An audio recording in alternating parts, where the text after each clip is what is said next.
各位觀眾，歡迎收睇本期醫學歷史節目《病史》。細個嘅時候，我對絕症嘅認識並唔多，聽過嘅可能係癌症、慢性心臟病或者其他。而其中一個名聽落冇咩特別，但係真係比較少聽人講嘅，就係愛滋病。愛滋病喺香港或者喺我嘅年齡層，一直都比較少人提及。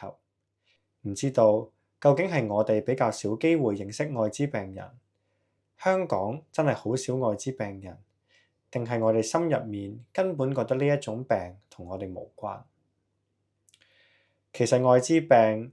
與其話係一種攻擊人體免疫系統，導致患者容易受感染同埋疾病威脅嘅人類免疫缺乏病毒，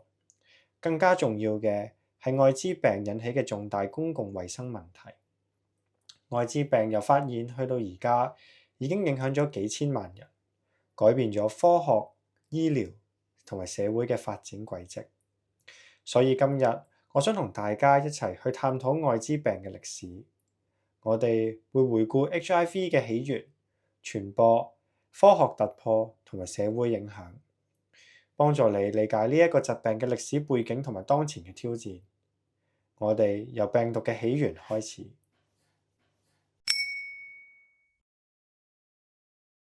講述愛滋病之前，我哋會經常聽到 AIDS 同埋 HIV， 究竟佢哋有啲咩分別呢？其實我哋經常提到嘅 AIDS 叫做 Acquired Immune Deficiency Syndrome， 指後天免疫缺乏症候群。HIV 則係 Human Immunodeficiency Virus，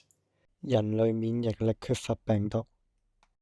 HIV 係一種潛伏期幾長嘅慢性病屬病毒，而 AIDS 則係感染病毒後，因為免疫系統能力下降而出現嘅發病狀態。其中 HIV 又分為 HIV-1 同埋 HIV-2， 感染 HIV-1 嘅病患超過 90% 會喺10至12年期間發展成愛滋病，而 HIV-2 嘅感染者就冇乜病狀，所以我哋俗稱嘅愛滋病毒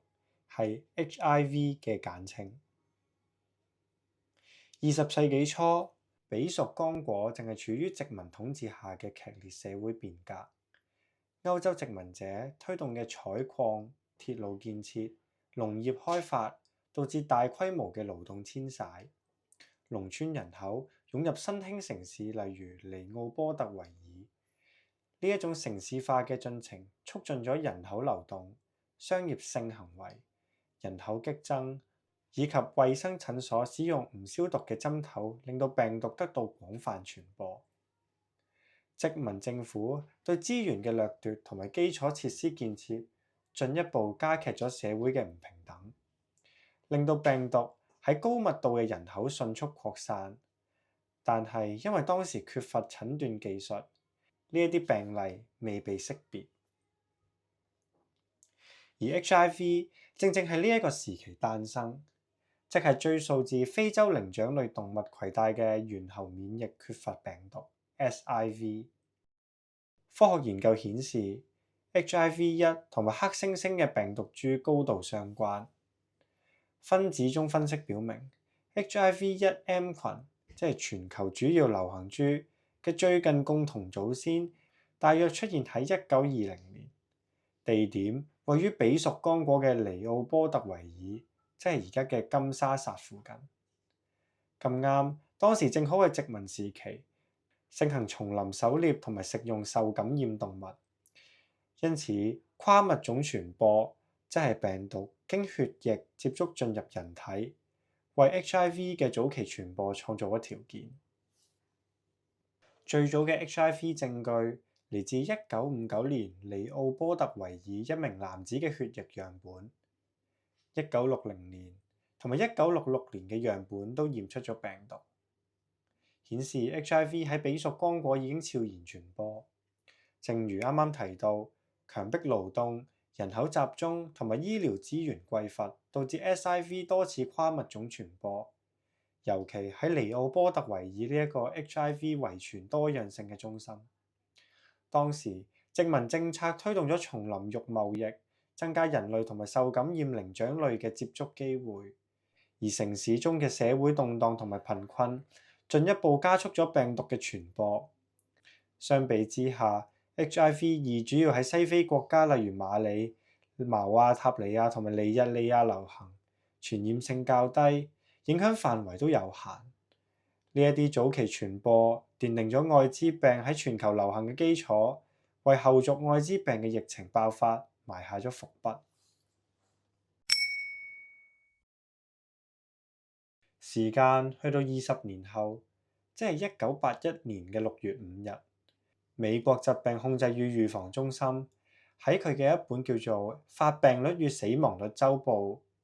（MMWR） 發表咗一份報告，記載洛杉磯5名年輕男同性患者患上肺囊蟲肺炎。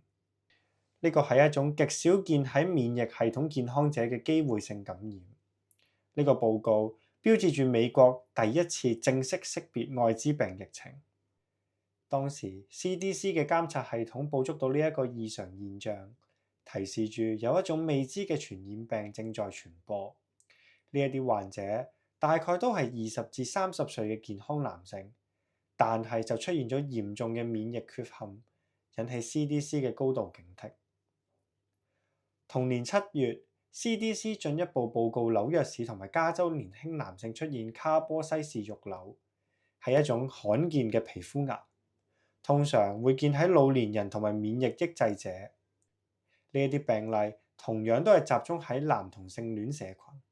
導致疾病最初被誤稱為男同性戀相關免疫缺陷。去到1981年底，美國政府記錄咗337例嚴重免疫缺陷病例，其中有130人死亡，凸顯咗疫情嘅嚴重性。CDC 迅速組織調查，通過流行病學分析，確認病例間存在傳染性關聯，涉及性行為同埋可能嘅血液傳播途徑。1982年，CDC 正式將疾病命名為後天免疫缺乏症候群，簡稱 AIDS， 並且確認佢唔係淨係喺男同性戀者身上出現。同樣，血友病患者因為依賴血液凝固因子濃縮劑治療，亦都開始出現呢一啲症狀，提示 AIDS 可能通過血液製品傳播。呢一個發現令到 CDC 擴大調查範圍，排除早期特定群體疾病嘅誤解，並且啟動全國性監測，追蹤病例分析同埋傳播模式。1983年，疫情進一步擴展，女性通過與感染男性性接觸嚟患上 AIDS。CDC 確認 HIV 可以透過性行為同埋母嬰傳播。呢一啲發現加深咗對病毒傳播途徑嘅理解，但係亦都引發咗公眾嘅恐慌。當時美國社會對 AIDS 嘅認知有限，錯誤信息流傳，認為日常接觸，例如共用餐具同埋握手，都會令到 AIDS 傳播。紐約等地出現咗房東驅逐 AIDS 患者嘅案例，反映污名化同埋恐懼基本上都係普遍存在。CDC 通過公開報告同埋健康教育，試圖澄清傳播途徑，強調僅限於血液、性行為同埋母嬰傳播，但係社會嘅偏見仍然好難被消除。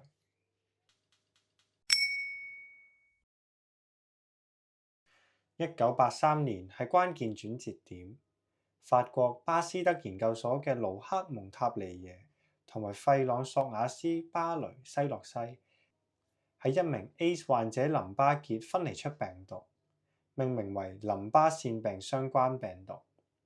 同時，美國加州大學舊金山分校嘅傑伊萊維分離出 AIDS 相關病毒。1984年，美國科學家羅伯特加洛確認咗 HTLV3 病毒，後來證實同 LAV 係相同。1986年，國際學術界統一命名為人類免疫缺乏病毒。1985年，科學同埋社會進展並行。3月，美國食品藥品監督管理局批准首個 HIV 抗體檢測，血庫開始篩查捐血，降低輸血傳播風險。同年4月，首屆國際 AIDS 會議喺亞特蘭大召開，促進全球合作。其後，美國演員羅克·哈特森公開其 AIDS 診斷，成為首位公開病情嘅知名人士。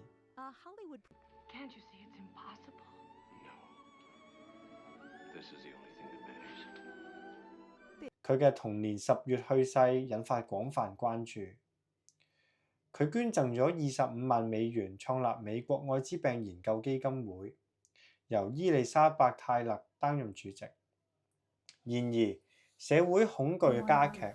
印第安納州少年瑞安·懷特因為 AIDS 俾學校拒絕入學。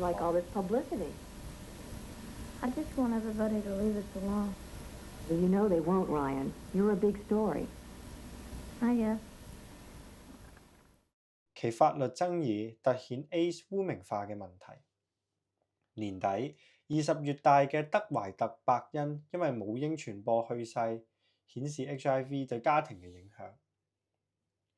1986年，啱啱提到嘅瑞安·懷特贏咗訴訟，重返學校，顯示科學嘅證據可以緩解公眾嘅誤解。同期 AIDS 嘅命名同埋病毒嘅發現，澄清咗佢嘅傳播途徑。血液、性接觸同埋母嬰傳播，而唔係日常嘅接觸。喺1981至1982年期間 ，AIDS 經常被誤認為係男同性戀嘅疾病，但係科學家逐漸確認佢嘅影響範圍，包括血友病患者同埋靜脈吸毒者。1983年，病毒確認之後，科學界開始研發治療同埋預防措施。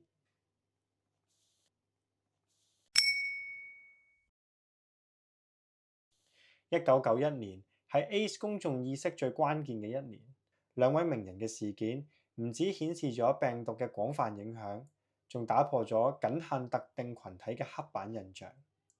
11月7號 ，NBA 巨星 Magic Johnson 喺洛杉磯舉行咗記者會，宣布自己 HIV 陽性。I will now become a spokesman for the HIV virus because I want people, young people, to realize that they can practice safe sex, and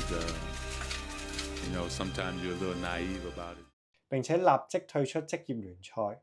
呢一個宣佈震驚美國社會，因為 Johnson 係異性戀、已婚同埋冇明顯高風險行為，證實 HIV 係可以影響任何人。當時 AIDS 已被視為同志疾病同埋吸毒者問題，公眾嘅恐懼導致歧視盛行。Johnson 嘅坦誠直接挑戰呢一個觀念，佢強調呢個可能發生喺任何人身上，甚至係我。呢個事件促使媒體大規模報導，紐約時報稱其為震驚全國，並加速咗美國公眾對 HIV 檢測嘅討論。直至1991年底 ，AIDS 已經奪走超過10萬條美國嘅生命，但係 Johnson 嘅影響延續至今。佢成立嘅 Magic Johnson 基金會資助研究、檢測同埋教育計劃，籌集咗數百萬美金，並且活生生咁證明咗現代嘅抗逆轉錄病毒療法可以將 HIV 轉為可控慢性病。僅僅2個星期之後，11月24號，著名嘅 Queen 樂團主唱 Freddie Mercury 因為 AIDS 併發支氣管肺炎去世，年僅45歲。In recent weeks, there was talk that the lead singer of the group Queen had that disease. Mercury said that he wouldn't confirm those rumors until the end for reasons of privacy. He has vocals on such songs as Crazy Little Thing Called Love. 佢喺前一日先至公開診斷，呼籲全球團結抗擊呢一個可怕嘅疾病。Freddie Mercury 嘅去世直接催生咗 AIDS 相關嘅標誌性公眾事件。The Freddie Mercury Tribute Concert for AIDS Awareness， 又稱 A Concert for Life。呢一場演唱會喺1992年4月20日喺倫敦溫布利體育館舉行，由 Queen 樂團嘅其他成員包括 Brian May、Roger Taylor 同埋 John Deacon 策劃，作為對 Mercury 嘅追思，並且延續佢嘅慈善遺志。Mercury 生前已經捐款俾 ACE 機構，而樂團決定以演唱會形式紀念。所有計劃喺佢去世嘅當晚已經敲定。Mercury 喺1987年診斷之後，私下捐款俾 ACE 慈善機構，但係佢嘅去世象徵住音樂界嘅重大損失，同 Magic Johnson 嘅事件相呼應，強化咗 ACE 嘅跨界影響。公眾嘅反應混合住種種唔同嘅情緒，例如哀悼中夾雜住恐慌同埋道德批判。呢一個亦都促使咗搖滾社群反思咗生活嘅方式。呢一年 ACE 死亡率仍然好高，美國嘅總病例超過20萬，全球高達數百萬。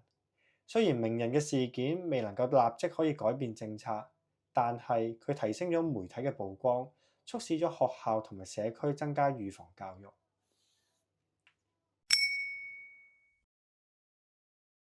愛滋病嘅歷史喺1920年嘅非洲起源，直至1980年代全球疫情，見證咗科學突破同埋社會變革。HIV 嘅發現、檢測技術同埋後續治療，將 ACE 從致命疾病轉為可控慢性病。但係全球而家仍然有4000萬人同 HIV 共存，特別係喺資源匱乏嘅地區。當前挑戰包括消除污名、提升檢測同埋治療覆蓋率，以及探索疫苗同埋治療方法。了解呢一段歷史，唔只可以令到我哋更加認識疾病嘅複雜性，亦都可以每一日提醒我哋公共衛生嘅責任究竟喺邊度。